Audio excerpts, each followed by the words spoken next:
प्रकाश जी ने अगर मेरे पर भरोसा जताया है, वो इसलिए जताया कि मैंने पार्टी के लिए बहुत काम किया पिछले कुछ सालों में। और मेरे ख्याल से इनेलो ही एक ऐसी पार्टी है जो कार्यकर्ता की कदर करती है, वरना तो बैकडोर से एंट्री होती है, टिकट किसी को मिलता है, काम कोई करता है, कांग्रेस को चाहे भाजपा हो।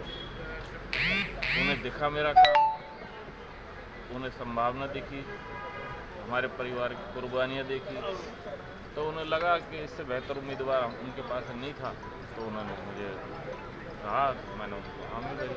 किन मुद्दों को लेकर जाएंगे जनता के बीच में और क्या बताएंगे उन्हें? सड़कें बनानी है, कॉलेज बनाने, एक कॉलेज बनाओ 10 सालों में, हॉस्पिटल हो 200 करोड़ में खरीदा था, आज तक उसमें कोई इलाज विलाज नहीं था। खरीदा किस लिए था? पब्लिक के ही तो पैसे बर्बाद किए। 200 करोड़ का हुड्डा का इसमें नगर निगम में घोटाला हुआ, किसको सजा हुई है आज तक? और सारी पता है सरकार को, लेकिन क्योंकि सरकार के लोग बिना मंत्री हुए तो हो ही नहीं सकता था। 19 घोटाले ऐसे हैं, सरकार के पास पूरी फाइल है, रिपोर्ट पहुंच चुकी है, लेकिन सार्वजनिक नहीं करती क्योंकि खुद मुख्यमंत्री फंसते हैं। ये तो दूसरों के लिए ढोल पीटते हैं। 9 सालों में सिवा भ्रष्टाचार, सिवा कृष्णपाल की प्रॉपर्टी बढ़ने के किसी की बड़ी हो तो बता दो, या इनके साथ के जो डीलर हैं उनकी बड़ी होगी बस। हरियाणा में 10 की 10 लोकसभा जीतने की बात करती है बीजेपी, कांग्रेस भी ऐसे ही है। 5 भी जीत जाए तो गारंटी है, 5 भी। 400 का नारा दे दिया लोग है। कहते नहीं है, लोग बदलाव ला के दिखाएंगे। जैसे पिछली बार दिखाया था ना, 75 पार बोल रहे थे, 38 पर रह गया। अब की बार देख लेना, 5 भी आ जाए तो बहुत बड़ी बात है। हरियाणा की बात कर रहे हैं सर पर, लेकिन 400 पार का नारा लोकसभा के लिए कहा गया है। उसमें आधी में और थोड़ी कम कर दो। इनने जहाँ जहाँ जिस स्टेट में जो दावे किए थे उसमें आधी से भी कम आई है, इसे भी उतना अंदाजा लगा लो। 200 भी पूरी हो जाए तो बहुत बड़ी बात समझना। आज की तारीख में मोदी जी की रैलियों में भीड़ कितनी जाती है सब देख रहे हैं। सर 6 दिन वही 4 बातें। नॉमिनेशन है और मात्र 22 दिन बचे हुए हैं। हमारे लिए 24 घंटे ही बहुत है नॉमिनेशन के लिए, हजारों आदमी इकट्ठे करने के लिए।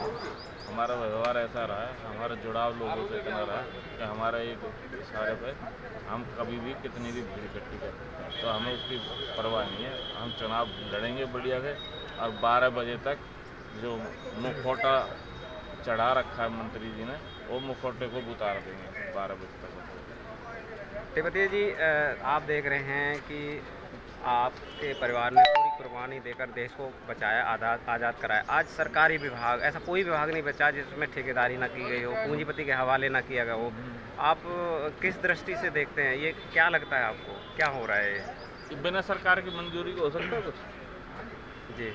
L1 से जी। कोरोना के टाइम में शराब खाली हो गई, जी। किसने बिकवाई थी? दुष्यंत चौटाला ने।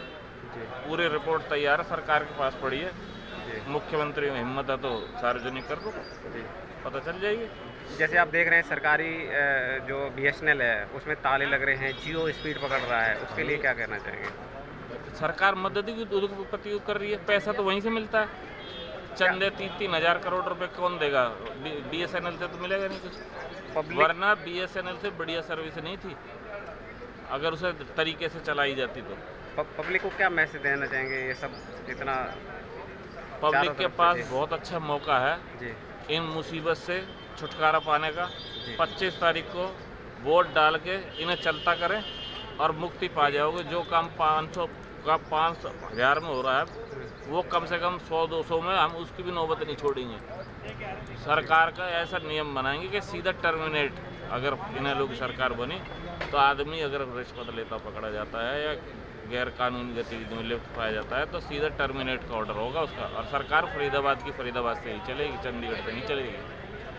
और ये अभय सिंह जी का कहना है, हिसार की सरकार हिसार से चलेगी लोगों को, ताकि चंडीगढ़ के धक्के ना खाने पड़े। जिसके कागज होंगे यहीं से जाएंगे, हमारे जैसे लोग लेके जाएंगे, और कानून सम्मत काम होगा, यहीं बैठे बैठे होगा, कहीं जाने की जरूरत नहीं पड़ेगी। पब्लिक को क्या मैसेज देना चाहेंगे फरीदाबाद की पब्लिक को? बदलाव के लिए बहुत अच्छा मौका है, इसका फ़ायदा उठाएं। और लोग अगर तुलना करना चाहते हैं जी तो मेरी और कृष्णपाल की तुलना कर ले, उन परिवार की तुलना कर ले, उनके भ्रष्टाचार से तुलना कर ले। हम तो देना जानते हैं, लिया तो हमने किसी से नहीं आज तक, और हम तो पहले भी राजा थे, आज भी राजा हैं और आगे भी रहेंगे। पब्लिक को लगता है कि अब मान लेना चाहिए कि सही कैंडिडेट मिल गया। हाँ बिल्कुल मान लेना चाहिए, भाई पढ़ा लिखा जिसकी 4-4 पीढ़ियाँ देश पे कुर्बान हुई, उसका कौन कुर्बान हुआ? उसने तो कुर्बानी किसानों की ली है। सस्ती सस्ती ज़मीनें ले लेकर आज करोड़ों की बिल्डिंगें बेच रहे हैं। कुर्बानी वो कुर्बानी ले रहे हैं, हम तो देने वाले हैं। ठीक।